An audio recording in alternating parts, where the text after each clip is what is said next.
Ladies and gentlemen, welcome to the Cognizant Technology Solutions First Quarter 2023 Earnings Conference Call. All lines have been placed on mute to prevent any background noise. After the speaker's remarks, there will be a question and answer session.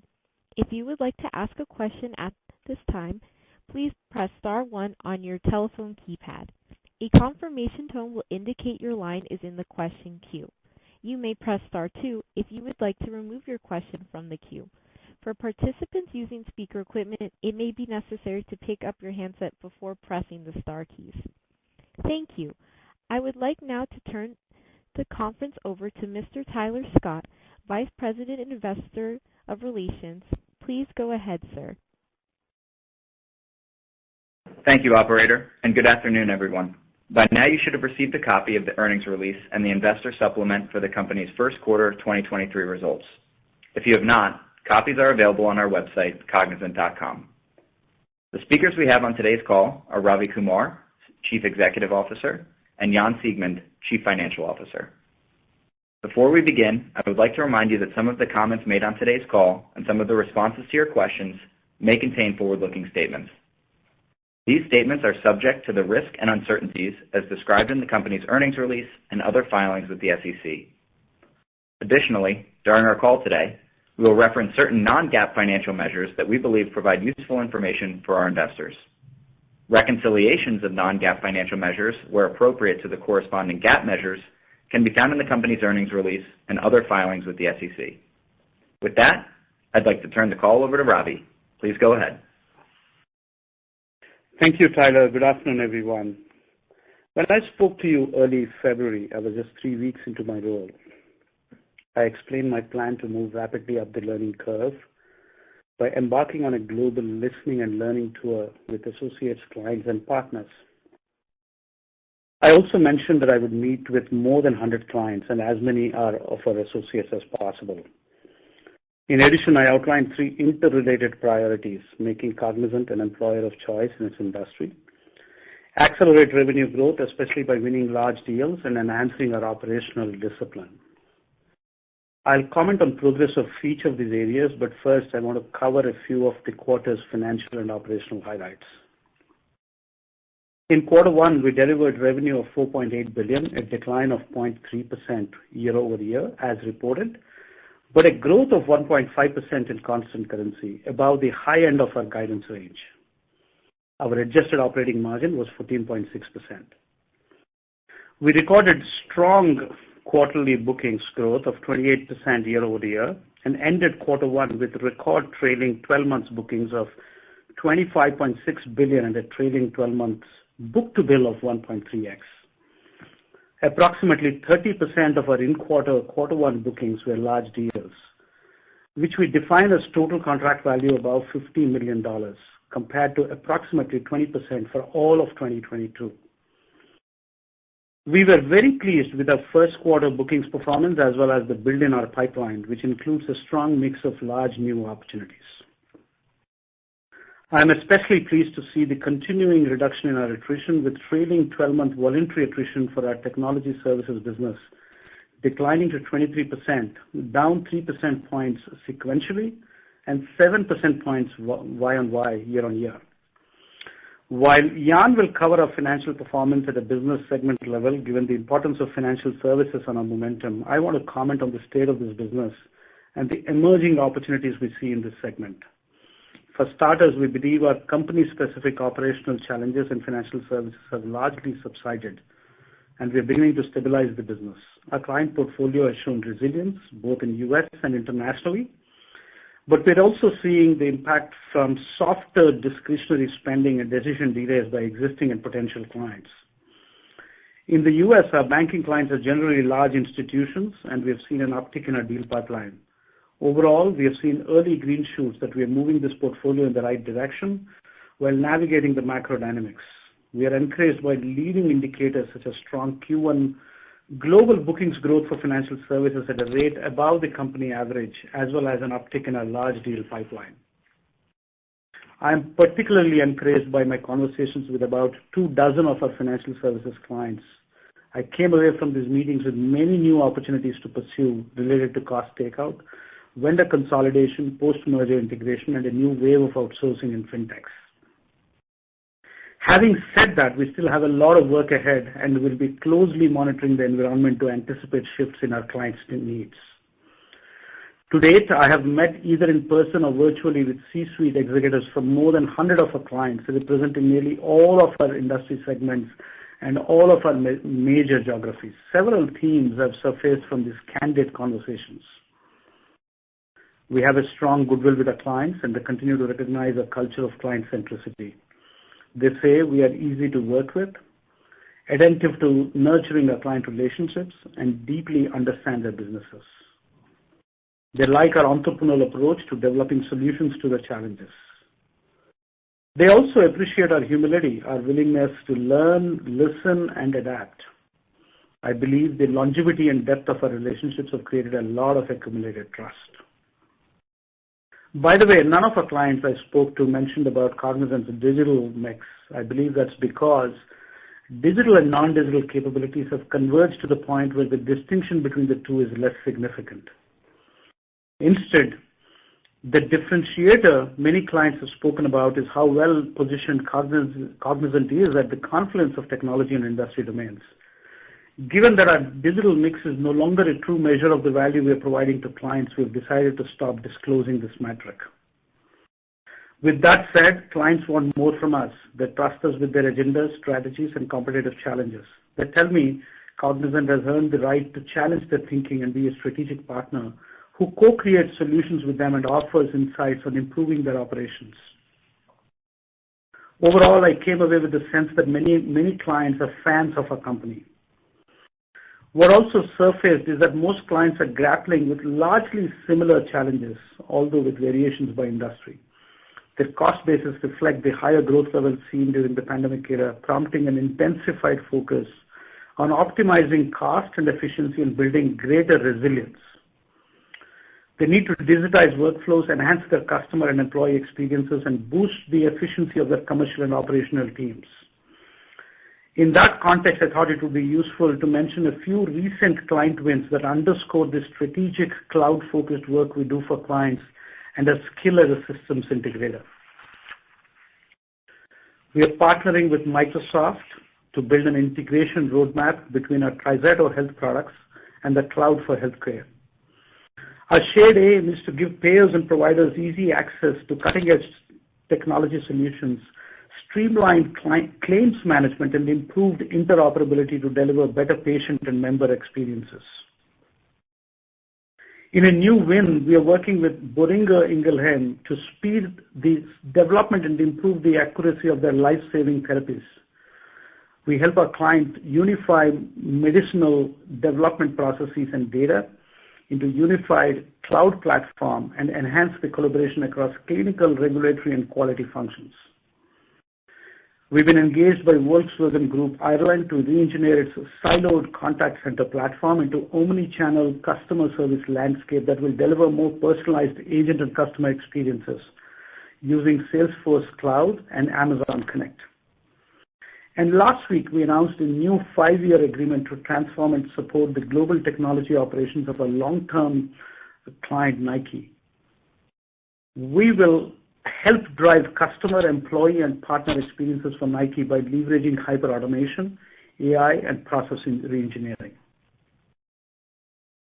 These are just a few examples. In short, our capabilities are in demand as clients navigate an uncertain macroeconomic environment. Let's turn to the company's 3 focus areas of growth enablers and the progress we are beginning to make. The first of these is to become an employer of choice. We recognize this is a multi-year undertaking. To take the pulse of employee sentiment, I've been using every communication channel available to get unfiltered feedback from tens of thousands of associates to learn what's working well and what needs to improve. As a part of my immersion, I spent 2 weeks in India visiting a half a dozen cities where we have major facilities, along with traveling to see associates in the UK, Switzerland, Canada, and across the US.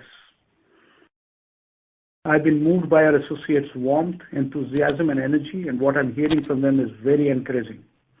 In this post-pandemic era, We are back to walking the corridors of our clients, mining relationships and building new ones, and we're revitalizing our ability to land and expand within existing clients as we steadily bring on new accounts. Across the organization, I see rising pride in the company. Associates at all levels of our company want to partner with me to begin writing the next chapter in Cognizant's nearly 30-year history and are moving forward with renewed confidence about the future. To be an employer of choice, we need to meet the demands of a diverse workforce that spans geographies, generations, and a range of work and life priorities. Here are a few of our approaches. We have made career progression easier by expanding our internal job board process and redesigning the promotion process to encourage more movement across our organization. We have intensified our focus on continuous upskilling and learning by expanding our learning library, running internal learning and development campaigns, and launching a new leadership training initiative for people at all levels. We have had 3 merit increases in 18 months for the majority of our associates who are in the levels up to associate director. And over the past couple of years, we've invested significantly more in compensation. In addition, we are stepping up the efforts to get our associates to return to office because doing so, we believe, helps build and sustain a culture and helps associates build their social capital with colleagues. To tap into the creativity of our more than 350,000 associates, we are launching a grassroots innovation movement because I believe innovative ideas can come from everyone. This program called Blue Bold encourages and celebrates the thousands of flashes of inspiration that our associates have every day as they innovate for our clients. Over the coming months, we plan to train more than 20,000 additional project leads in our innovation methods and generate over 100,000 ideas for client use, rapid prototyping, and the identification of new opportunities. A second focus area I've spoken about is accelerating revenue growth and building commercial momentum, especially by strengthening our ability to win large deals.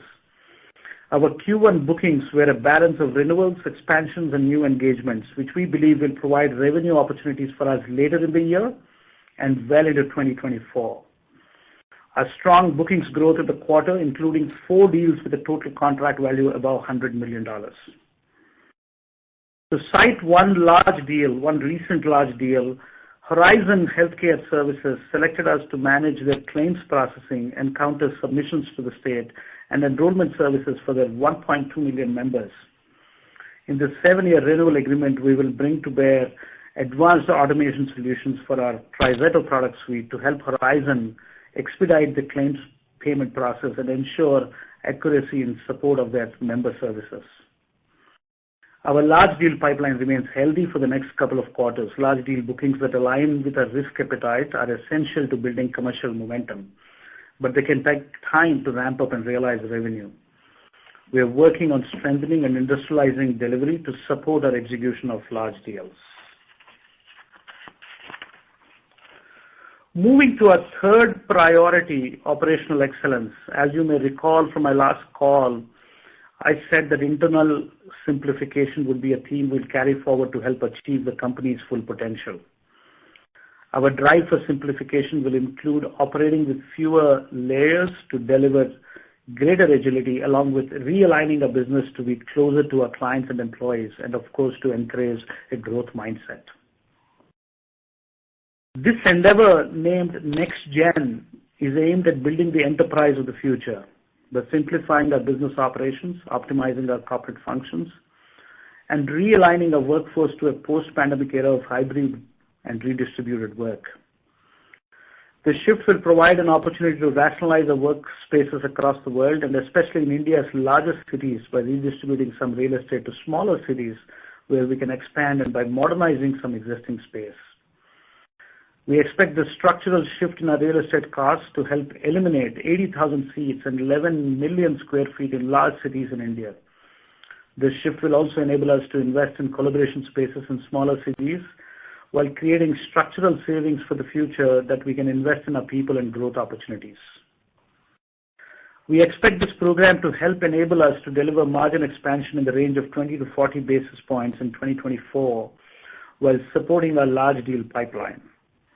Combined with our efforts to increase utilization, improve delivery efficiency, maintain disciplined pricing, and a lower attrition, we believe we have the levers to drive modest margin expansion over the next several years while we continue to fund growth investments in 2024 and beyond. Recognizing how much work we have ahead of us, I plan to provide periodic updates about our progress in achieving these three priorities.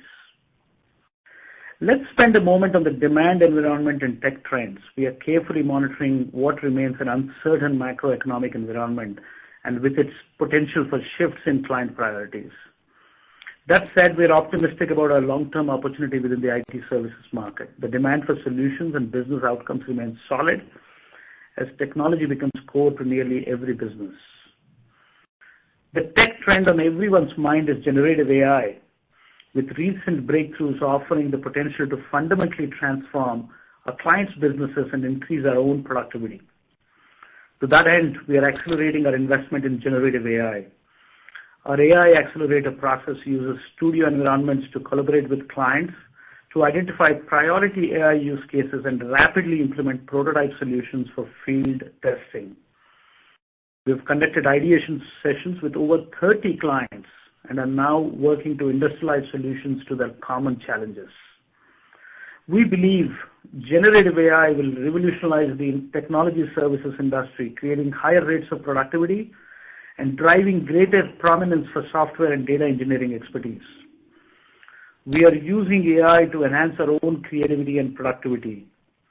We are operating pilots that use generative AI to accelerate consulting, design, engineering, and operations with the long-term goal of doubling the productivity of our associates. With that in mind, last month we launched Neuro IT Operations, a next-generation platform that brings new levels of automation and intelligence to applications and infrastructure operations. By applying an AI-led automation-first approach, we are enabling enterprises to innovate faster and drive down cost and risk. We believe that adapting Neuro IT Operations can actually reduce operational costs by 25 to 45%, reduce mean time to delivery and mean time to detect by 30 to 50%, and reduce FTEs by 15 to 30% compared with the use of traditional approaches. Across every industry, the cloud is today the biggest transformational opportunity, and therefore our clients need a partner that can orchestrate cloud in a heterogeneous environment. In response, we just introduced a new cloud platform called Cognizant Skygrade. This multi-hybrid cloud and edge management platform applies an industry-focused approach designed to help clients transition to a modern cloud-native architecture, develop modern applications that evolve at the pace of business, and streamline their cloud management operations. With Skygrade, we believe we can accelerate migration and modernization programs by shortening transformation time by 20 to 40%, resulting in faster value realization while reducing ongoing run and governance costs by 15 to 25%. To wrap up, I stand behind my initial assessment that Cognizant has the strong foundation in place on which we could accelerate growth. I am especially optimistic about the strength of our portfolio and partner ecosystem, combined with our ability to create value for our clients at the intersection of technology and industry use cases. We recognize that our renewed strength in bookings momentum is helping us replenish our softer backlog from the past 9 months, and we believe we can demonstrate improved growth towards the end of this year and in 2024. With that, I'll turn the call over to Jan to provide additional details on the quarter and our outlook for 2023. Jan, over to you. Thank you, Ravi, and good afternoon, everyone. Before I touch on the details of the first quarter, I would like to spend a moment on the Next Gen program we announced today. During the second quarter, we initiated Next Gen to simplify our operating model, optimize our corporate functions, and realign our office space to reflect our hybrid work environment. We expect to record total estimated Next Gen costs of $400 million, approximately $350 million in 2023 and $50 million in 2024. This consists of $200 million of employee severance and other costs primarily related to non-billable and corporate personnel, which we expect to mostly incur in 2023. The personnel-related actions under this program are expected to impact approximately 3,500 associates, or approximately 1% of our total workforce. We expect to realize savings from our Next Gen initiative in the back half of this year. The Next Gen program also includes $200 million of costs related to the consolidation of office space and approximately $150 million in 2023 and $50 million in 2024. We do not anticipate these real estate actions will begin to generate savings until 2024. By 2025, we expect to reduce our annual real estate costs by approximately $100 million versus 2022. This reduction is net of investments to expand our real estate footprint in smaller cities, primarily in India, in support of our hybrid work strategy. Our full-year operating margin outlook includes the anticipated impact of these actions.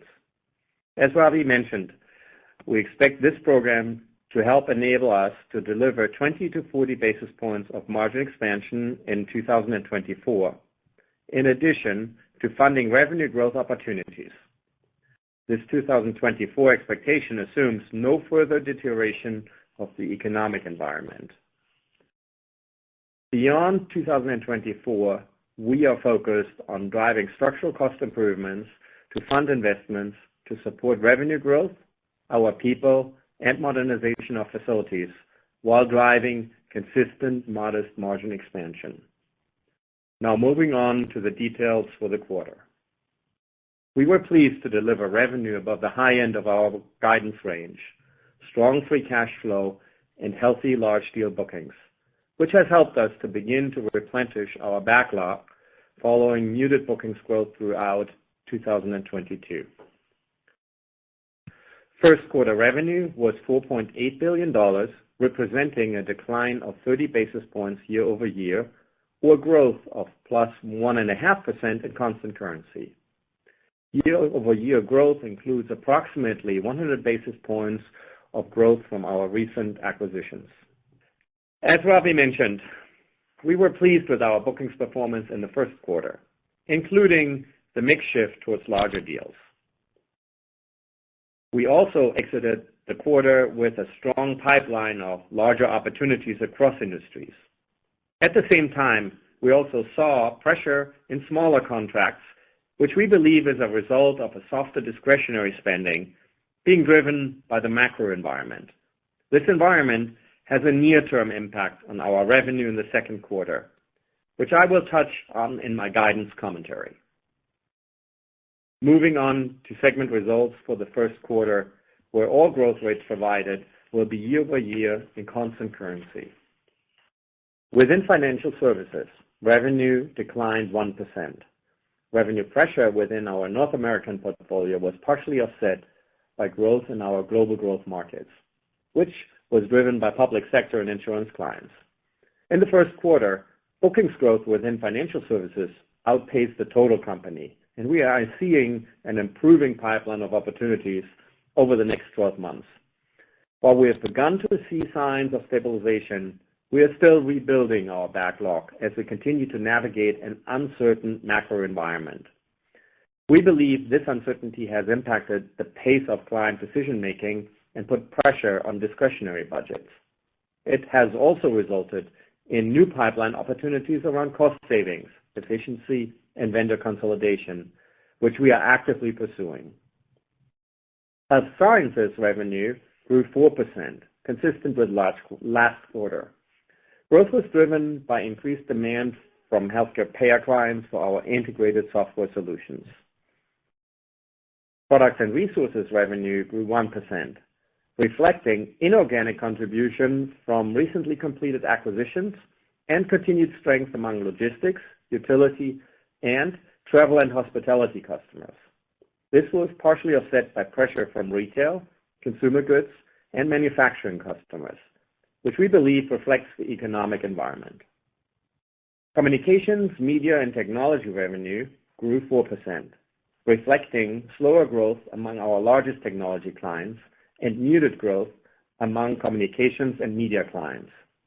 Similar to our other segments, we believe the macroeconomic environment is impacting the pace of decision-making and discretionary spending among our CMT clients. Continuing with our year-over-year growth in constant currency from a geographic perspective in Q1, North America revenue declined 1%. This performance reflected declines within financial services and products and resources, partially offset by growth in health sciences. Our global growth markets, or GGM, which includes all revenue outside of North America, grew approximately 7%. Growth was again led by the UK, which grew 14% and included strong double-digit growth within financial services, including public sector clients and CMT. Now, moving on to margins. In Q1, both our GAAP and adjusted operating margins were 14.6%, as there were no non-GAAP adjustments in the quarter. On a year-over-year basis, both GAAP and adjusted operating margin declined by 40 basis points. This primarily reflects gross margin pressure from increased compensation costs, partially offset by tailwinds from the depreciation of the Indian rupee, lower SG&A expenses, and the benefit of 2022 pricing actions. Our GAAP tax rate in the quarter was 21.4%. The adjusted tax rate in the quarter was 22.5%. Our effective tax rate included a discrete benefit from a settlement of prior year tax audits. Year one diluted GAAP EPS was $1.14, and adjusted EPS was $1.11, up 7% and 3% year-over-year, respectively. Now turning to the balance sheet. We ended the quarter with cash and short-term investments of $2.5 billion, or net cash of $1.8 billion. DSO of 73 days was down 1 day sequentially and increased 1 day year-over-year. Free cash flow in Q1 was $631 million, representing approximately 110% of net income. This compares to free cash flow of $186 million in the prior year period, which represented approximately 35% of net income. The increase in free cash flows was driven by strong collections. During the quarter, we repurchased 3.2 million shares for $200 million under our share repurchase program and returned $150 million to shareholders through our regular dividend. We also closed 2 acquisitions in the quarter, Mobica, which helps bolster our IoT software engineering capabilities, and the professional and application management services business of OneSource Virtual, a Workday partner. Over the last 6 months, we have deployed approximately $800 million of capital across 4 acquisitions. Before we move to our outlook, I would like to spend a moment to discuss the change in our attrition disclosure. As you heard Ravi mention, we're now disclosing voluntary attrition tech services on a trailing 12-month basis, which we believe is most relevant to our business. This new metric includes all employees except those in our intuitive operations automation practice and replaces our prior disclosure. Now, turning to our forward outlook. For the second quarter, we expect revenue in the range of $4.83 to $4.88 billion, representing a year-over-year decline of 1.6% to minus 0.6%, or a decline of minus 1% to flat in constant currency. Our guidance assumes currency will have a negative 60 basis points impact, as well as an inorganic contribution of approximately 100 basis points. We are also providing initial full year 2023 revenue and operating margin guidance. Our focus for the remainder of the year is to continue to replenish our backlog through successive quarters of strong bookings performance, which we believe would improve revenue momentum towards the end of this year and as we enter 2024. For the full year, we are guiding revenue in the range of $19.2 billion to $19.6 billion, representing a decline of minus 1.2% to growth of plus 0.8%. or a decline of -1% to growth of +1% in constant currency. Inorganic contribution is expected to be approximately 100 basis points. This assumes no major deterioration in the demand environment and our assumption that large deals we have signed and expect to sign in Q2 begin to ramp more meaningfully in the second half of the year. Moving on to the adjusted operating margin. We are guiding operating margin to be in the range of 14.2 to 14.7%. Our margin outlook is impacted by several factors. First, we expect the macroeconomic environment will impact pricing, which was a key lever for us in 2022 to help offset the elevated wage inflation. Second, we are achieving a faster pace of large deals than we initially anticipated. These larger deals generally have a dilutive impact in the first year. Finally, as mentioned, the NextGen program is not expected to drive meaningful savings until the back half of this year. For real estate, we anticipate initial savings in 2024 and a full run rate in 2025. Our operating margin guidance also assumes a sequential decline in Q2 as a result of the merit cycle that took effect from April 1. As a reminder, this is our second merit cycle for the majority of our employees in the last 6 months. We anticipate 2023 interest income of approximately $85 million, reflecting the higher interest rate environment, and an adjusted tax rate in the range of 24 to 26%.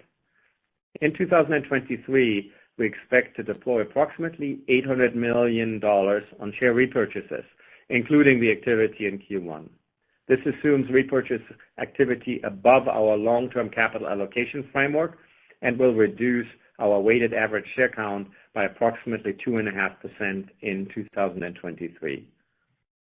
Based on this share repurchase activity, we anticipate full year average shares outstanding of approximately 506 million. This leads to our full year adjusted earnings per share guidance of $4.11 to $4.34, which reflects our wider than typical operating margin guidance. Finally, we are targeting free cash flow conversion of approximately 90% of net income, which assumes the negative impact from the changes in the U.S. tax law that we discussed in February. We now estimate the negative year-over-year impact of $540 million from this change, which is slightly down from our prior estimate. This includes approximately $300 million in deferred payments relating to 2022. With that, we will open the call for your questions. Thank you. We will now be conducting a question and answer session. If you would like to ask a question, please press star 1 on your telephone keypad. A confirmation tone will indicate your line is in the question queue. You may press star 2 if you would like to remove your question from the queue. For participants using speaker equipment, it may be necessary to pick up your handset before pressing the star keys. In the interest of time, we ask that you limit yourself to one question and one follow-up. One moment, please, while we poll for questions.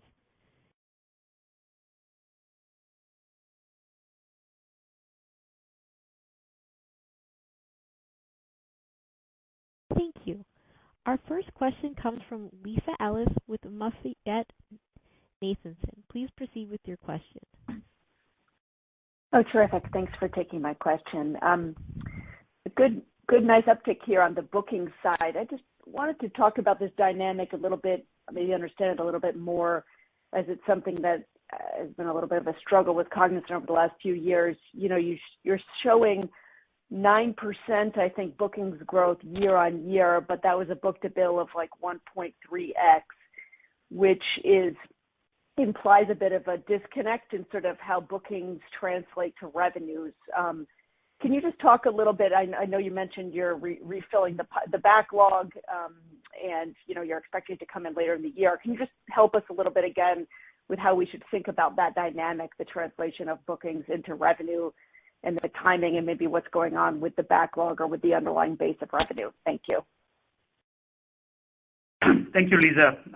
This is Ravi here. I'm going to start off and then ask Jan to add.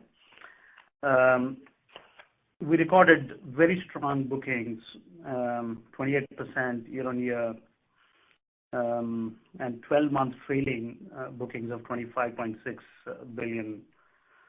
And you're right, book-to-bill ratios are 1.3x. I think the way to see it is it has multiple factors associated with it. First and foremost, how much of it is renewal, how much of it is new, how much of it is expansion. While we don't give those numbers out, we had healthy expansion and new business in comparison to the past. We had 4 large deals, more than total contract value of $100 billion. Just to give you an order of magnitude, last year, same quarter, we did not have any large deals. Large deals come with a little bit of it comes with a runway where a lot of it is at the end of the cycle, or rather at the back of the cycle. Short deals, small deals come with immediate short fuse demand, which gives you revenue on the short run. Large deals give you revenue on the medium to long run, while in the short run, they take a little time to ramp up. So in summary, how this translates to revenue in the short and the medium and the long run is dependent on what percentage of it is large deals, what percentage of it is small deals. You would appreciate small deals are actually a little softer for us because we know that the discretionary spend is softening in an economic environment we are in. So the large deals gives us the opportunity to accrue revenues at the back end of this year and the next year, while we build the pipe for the future. Our pipeline is looking strong as well. Yeah, Lisa, the 9% trailing 12 months bookings growth is really entirely driven by the very strong bookings growth in the quarter. In this quarter, as you know, we had 3 quarters of flat bookings that contribute to this overall trailing 12-month result. And so the revenue growth in this case will be picking up. We expect a model in our revenue guidance, some revenue impact from these larger deals picking and starting and ramping up in the second quarter, in the second half of this fiscal year, and then have the full year impact next year. So, and for the second quarter, impacting our guidance is also the anticipation that we see softness in the small scale bookings. So the second quarter, in a sense, is kind of a transition quarter, I would say, because we have the high bookings growth, hopefully continued momentum in bookings as we go through the year. But we do have the short-term revenue impact from the decline of these shorter and smaller deals that are impacted by the economy, by discretionary spend. So that's kind of how I think best to understand the relationship between bookings and revenue growth. Thank you. And then maybe for my follow-up, Ravi, this one is for you. I know you mentioned you've been out talking to 100 plus clients and have now been at Cognizant for 3.5 months or so. Can you just articulate, when you're talking out there with clients, how you see Cognizant like really uniquely differentiated in the market when you're, with what you're hearing back from them, what you're hearing from associates, et cetera? Thank you, Lisa. I've met more than 100 clients in my first 100 days across all geographies and traveled extensively to meet them and my associates. I would say, just to keep the high-level observations, I think our clients love the confluence of technology and industry domain which Cognizant really comes with. Cognizant, if you go back to the history of Cognizant, it was born at a time when there was a tail end of the Y2K boom, and it was born to the application outsourcing wave which was starting off. And Cognizant built the capability on a confluence of industry and domain. And industry and domain, the confluence is very important now than ever before, because we all know that we are living in a golden era of technology where the core of every business in every industry is transitioning to a technology-led core or a technology-immersed core. So I would say we have to progressively make sure that the confluence of technology and industry, we actually demonstrate that differentiation in every industry we represent. Our biggest exposure is healthcare, life sciences, financial services, which is where I think we have really doubled down on this confluence, and we now have to progressively build in every other industry.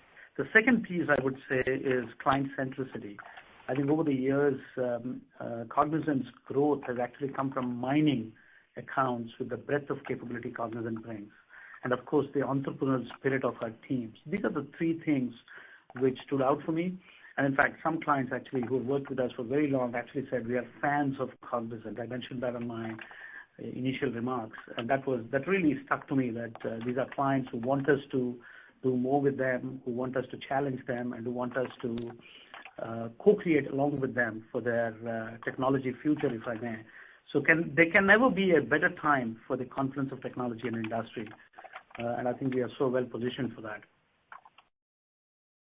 Thank you. Thank you. Our next question comes from Bryan Bergin with TD Cowen. Please proceed with your question. Hi, good afternoon. Thank you. My first one is a margin and I guess a next-gen program clarification. And sorry if I missed this, but can you give us a sense of what the run rate cost reduction or the net savings you expect to achieve by the end of 2024? And I'm trying to understand if the 20 to 40 bips of 24 operating margin is incremental to what you would normally had planned for, or if that's kind of the total level of operating margin expansion, which would align with prior targets. Yeah, Brian, there's many moving parts here. So let me talk first about the overall program of $400 million of restructuring charges, of which $200 million comes from severance and $200 million comes from real estate. We provided really only an expected run rate savings rate to materialize in 25 at the full range of $100 million for the real estate component. We offer that savings opportunity because we feel it's hard from the outside to calculate of how restructuring charges in the real estate space translate actually into full run rate savings. So that's kind of, we wanted to help you with the impact of the $200 million component for real estate. With that, a portion of that, a meaningful portion of that will be achieved in 24, and then the full run rate in 25. On the severance, we haven't given you a net impact or a gross impact.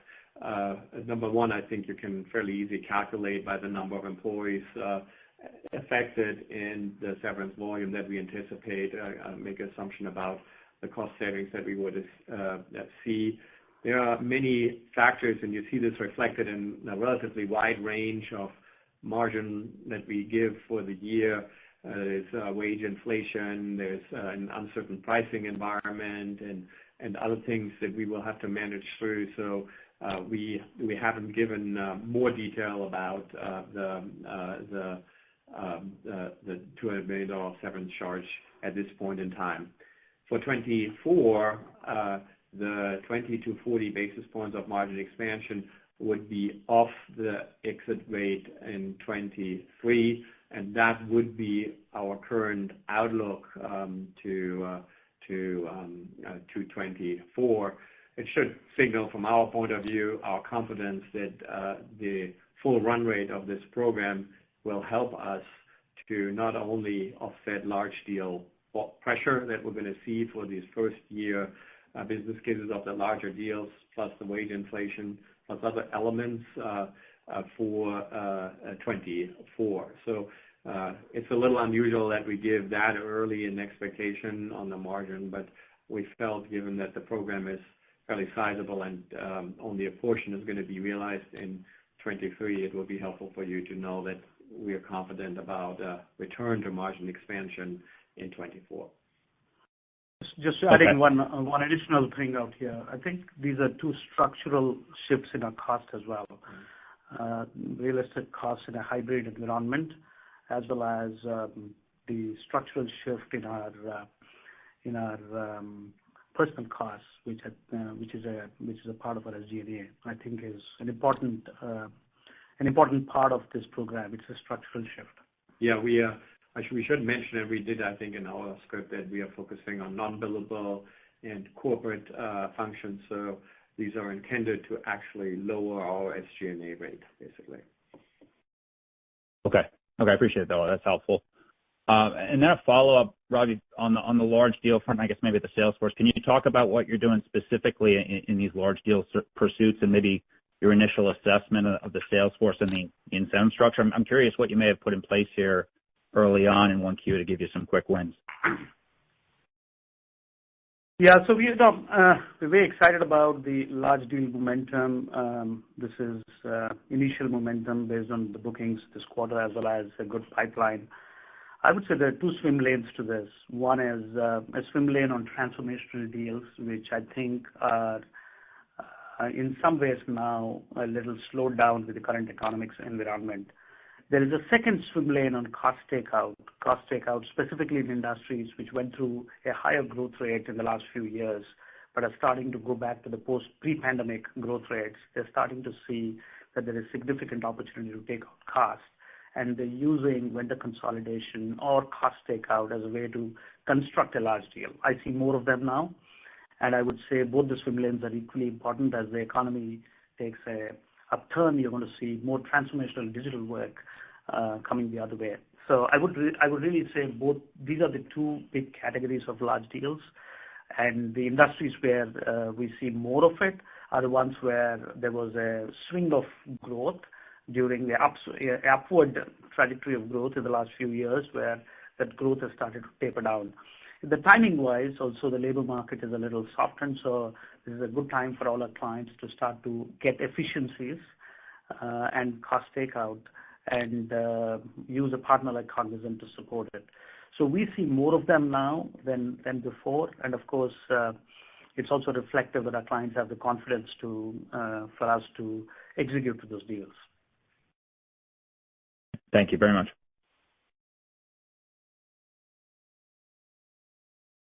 Thank you. Our next question comes from Ashwin Srivastava with Citi. Please proceed with your question.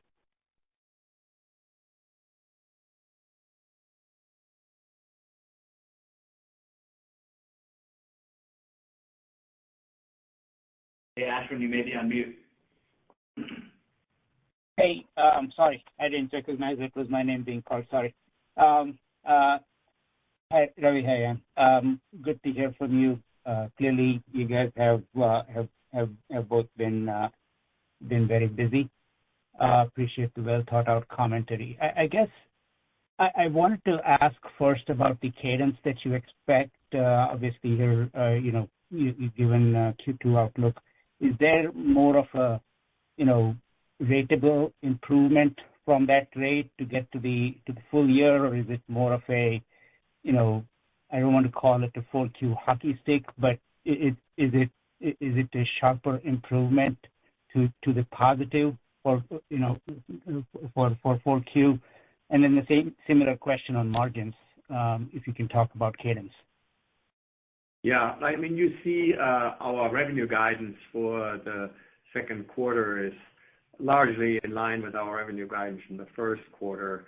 And so we do not anticipate a really material contribution of the large deals that we signed until the third and fourth quarter of this year. So we do anticipate revenue growth acceleration throughout the fiscal year, throughout the quarters. And I think we're giving you a fair revenue guidance for the second quarter. We did still see basically pressure on some discretionary projects and smaller deals, as I mentioned in my comments before. So I think the revenue guidance is kind of where we really solidly think we're going to be at. The margin guidance is a very important question, and Ashwin, and so keep in mind we do implement for the vast majority, or have implemented in April, a merit increase, and And this second quarter will therefore be different from our historic profile of margin that we have shown in the past year. So our second quarter, I think, warrants a good look of what happens when we implement that merit increase, which happened historically in our fourth quarter. And so think of it as a normal merit increase and the margin pressure that you will get from it. And that's going to be some material impact for us in the second quarter. That's why I'm mentioning it. And if you do the math of our comparable merit increase in the fourth quarter and exclude the one-time components of the fourth quarter that we had, you'll see that in the fourth quarter we recorded about 100 basis points impact of that merit increase on our margins. And fair to assume that things wouldn't be that different in the second quarter, maybe actually even probably slightly a little bit more pressure because the economy is changing a little bit. But that's kind of the framework. That's why I want to point that out. And then the people action of our next gen program, we're going to start to execute in the second quarter, but given of how we're going to be executing, of course, the third quarter and the fourth quarter will be reflecting the impact of a big portion of that program or a good portion of that program. And Ashwin, if you just jog your memory on this, we actually did one in October, a merit cycle, and we're doing one more in April. So these are 2 merit cycles, in fact 3 merit cycles in 18 months. It's good for our associates. It starts to reflect on our attrition numbers starting to drop, and you've already seen that. It's an investment for the future, but it equally has pressure on our margins. Understood. I guess the first part of that question was on revenue cadence, so if you could address that. But then I also want to ask you, your headcount did go down sequentially. When do you expect that to stabilize and start to grow, I guess, in anticipation of revenue growth in the future?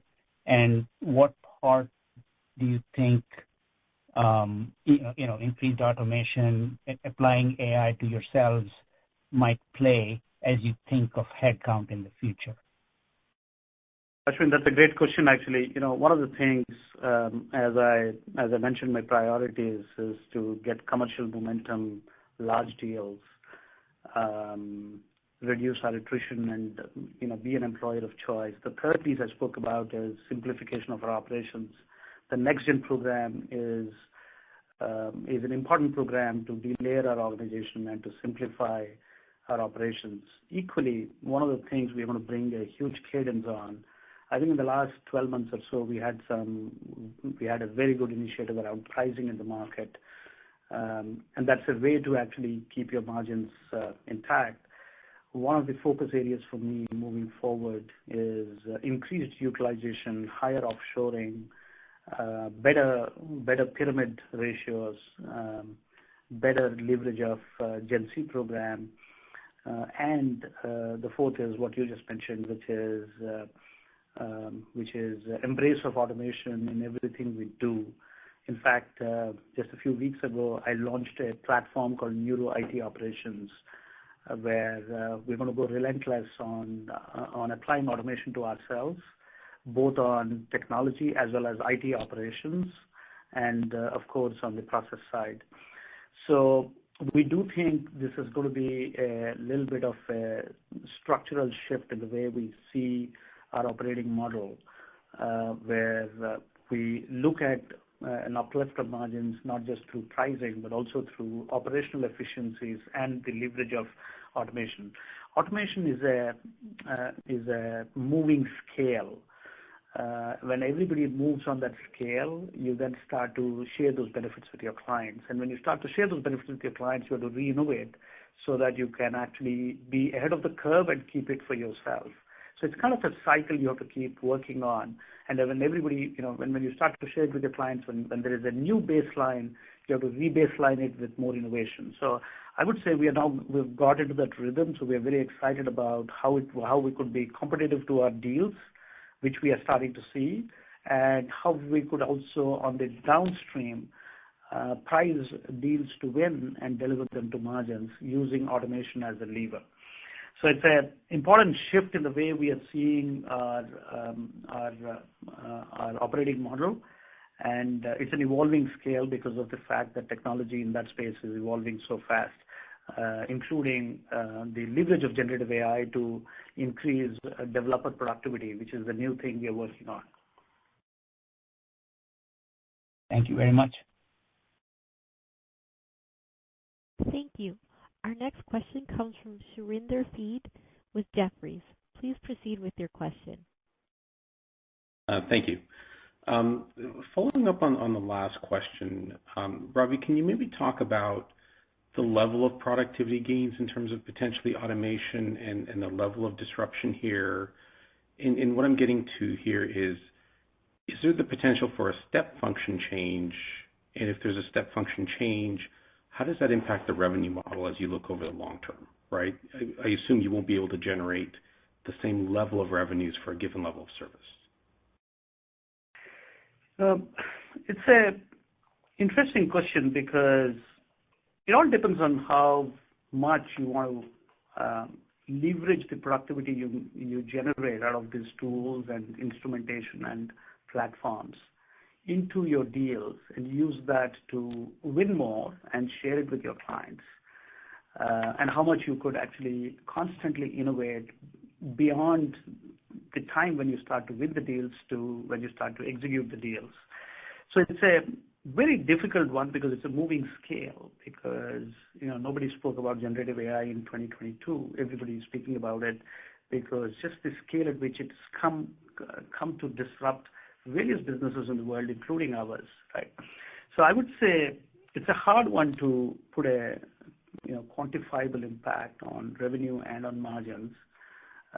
It is a moving scale. We have to be constantly ahead of the curve. And again, constantly ahead of the curve, not to execute programs, but also equally to win business, because these are the same productivity baselines we actually take it to our proposals. So sometimes you wonder, as the baselines constantly change, whether it will translate that back to your bottom line, or it will translate that back to better win ratios. So you have to keep that balance so that you have growth, and equally you are able to generate that growth in a profitable way by not just leveraging the traditional levers of higher utilization, higher offshoring, better role mix, but also using technology as a lever to do this. So I know I've given you a high level answer, but it's very hard to simulate and put a revenue model attached to it, because it is just such a fast moving curve. I actually think we are well equipped to capitalize on the advances in the space, and we are well equipped to generate that value for our clients, and we're well equipped to actually evolve our business model, which is potentially going to go from people to a people plus machines model, if I may, or a people plus AI or AI amplified human model, which I've been very fascinated about. Thank you. That's it for me. Thank you. Our next question comes from Brian Keane with Deutsche Bank. Please proceed with your question. Yeah, hi. I just had a question on the overall IT services environment.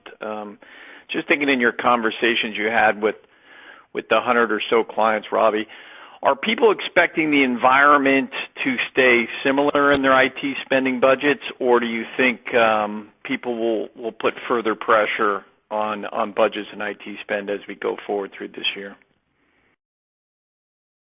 Yeah, it's a great question, actually. I want to kind of pivot this in a little different direction. If you are working on traditional technologies or classical technologies, as I call it, which is enabling a business, the pressure on IT budgets is going to be very high because a lot of it is cost-driven.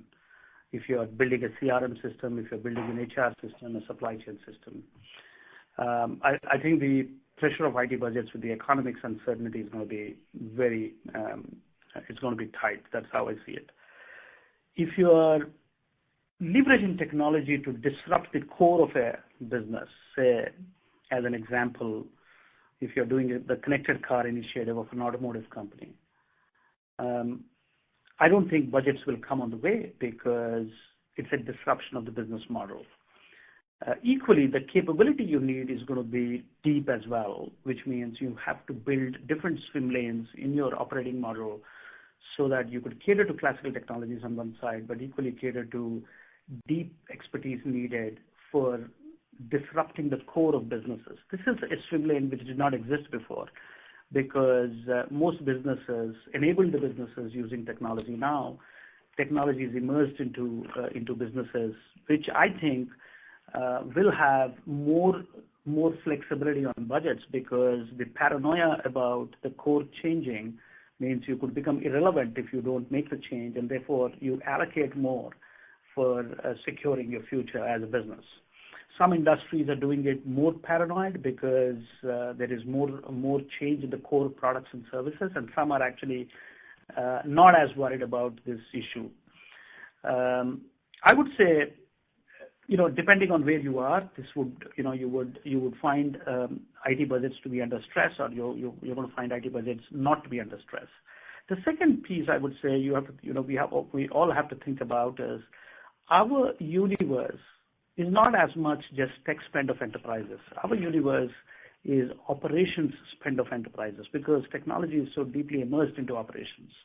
So if you put that lens in, operations which have to be automated for better experience, for lower cost, for high touch services, you could potentially immerse in technology, outsource and immerse in technology for companies like Cognizant to benefit out of it. So if I see that as the universe, that's a very different universe. In fact, just to give you a case in point, there are companies which have accumulated cost equivalent to the growth rate during the pandemic. And when they go back to the pre-pandemic era, those growth rates start to taper down. They have to take their operations costs down. So they could either do it by automating it, or they could do it by outsourcing and offshoring it. So it can have a benefit there. So I would say, these are three different things to look at. Even today, there is consolidation of providers, cost takeout, which is actually winning on the terms, as I call it, where customers don't spend more, but there is a swap of the portfolio between one provider to another provider, which means one wins and one loses. So it's kind of, if I just look at straight ID spend in classical technologies, you would have a different answer. For core, you would have a different answer. And of course, if you're consolidating providers, it's a win for one and loss for somebody else. Okay, great. Yep, thanks for the color. Thank you. At this time, I would like to turn the floor back over to management for closing comments. Great. Thank you, everyone, for joining. We look forward to catching up with you next quarter.